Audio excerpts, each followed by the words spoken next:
Dalawang araw na lang bagong deadline ng manual filing ng income tax returns at kaugnay niya mga panayam natin BIR Commissioner Kim Jacinto Henares. Commissioner, good morning po.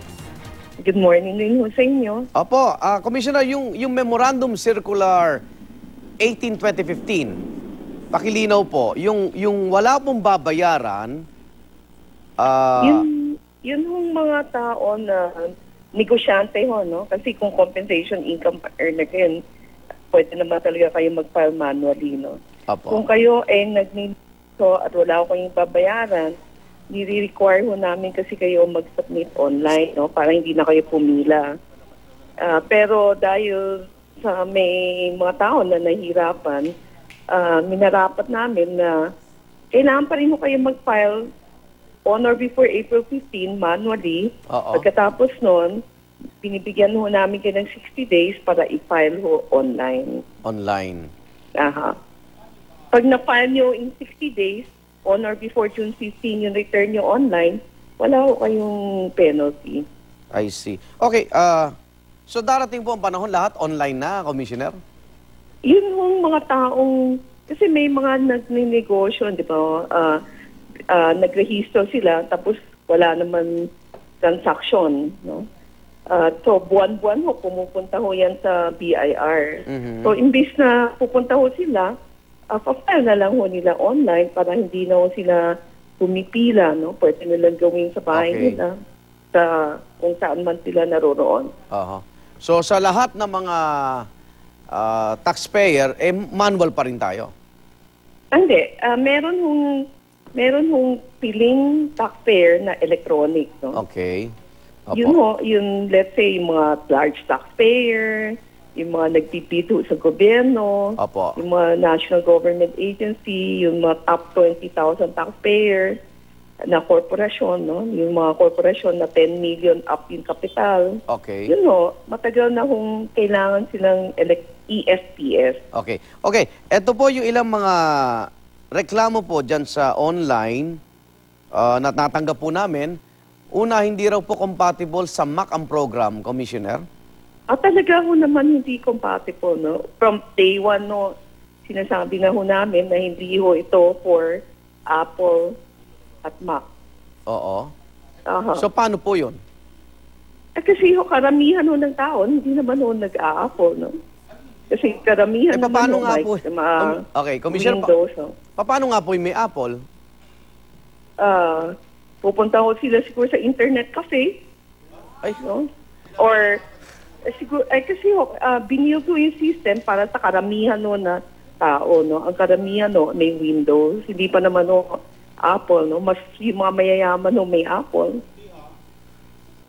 Paano po yun, Commissioner? Kasi ang isa sa mga ng gobyerno ay yung pag-aanin nga po ang buhay naming mga Pilipino. Paano po yung reaction nyo doon, Commissioner?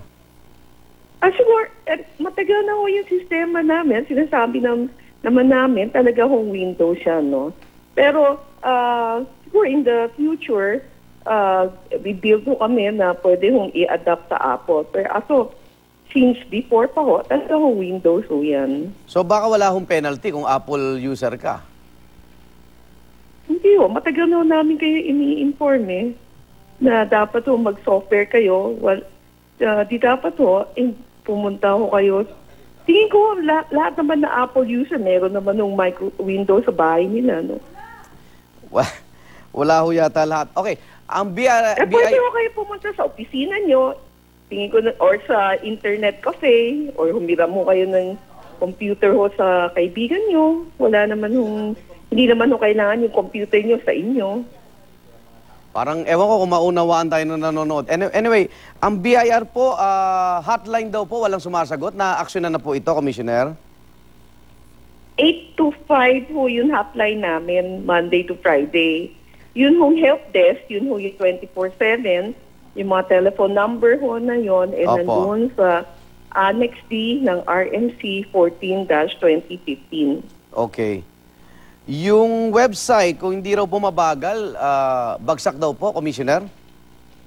Tingin ko hindi ho yan totoo, no? Kasi first, kung magda-download ho kayo, nilaglagay na ho kami ng, pwede kayo mag-download ho nun form sa website namin. sa DOF website, sa knowyourtaxes.ph website. Okay. Meron hino sa Dropbox, no?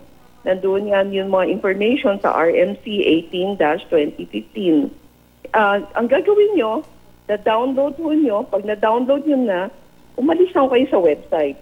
Tapos i-install nyo sa computer nyo, magtatrabaho kayo ho sa computer nyo, masking gusto nyo magtrabaho ng isang araw, okay lang ho yun, no? Pag isa-submit nyo na, at saka lang ho kayo papasok kayo sa internet. Pero habang ginagawa nyo yan, hindi naman ho kayo kailangan nakabukas yung internet nyo. Okay.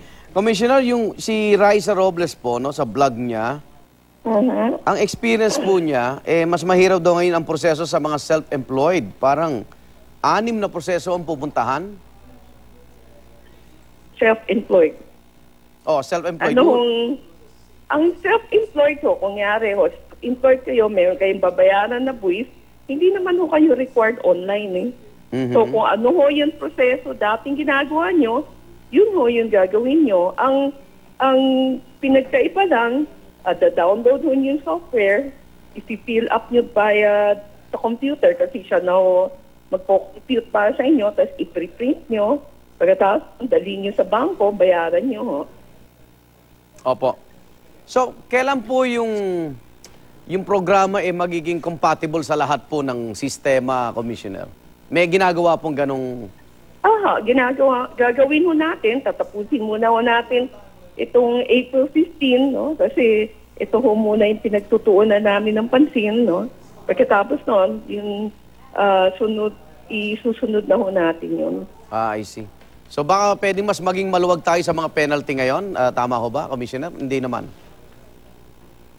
Kasi ho, ito hong sistema na ito, since before, ganyan naman ho yan Wala naman ho pinagbago, no? Oo. Ang pinagbago lang ho, ni-require natin na mag-online ho submission. Okay. So yun hindi naman ho ni-require na mag-online, hindi naman ho sila dapat mag-online, no?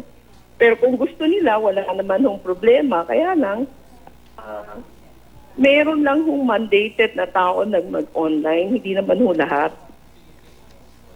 Okay. Commissioner, maraming salamat po. Sige ho. Thank you ho. God bless. BI Commissioner Kim Jacinto Henares.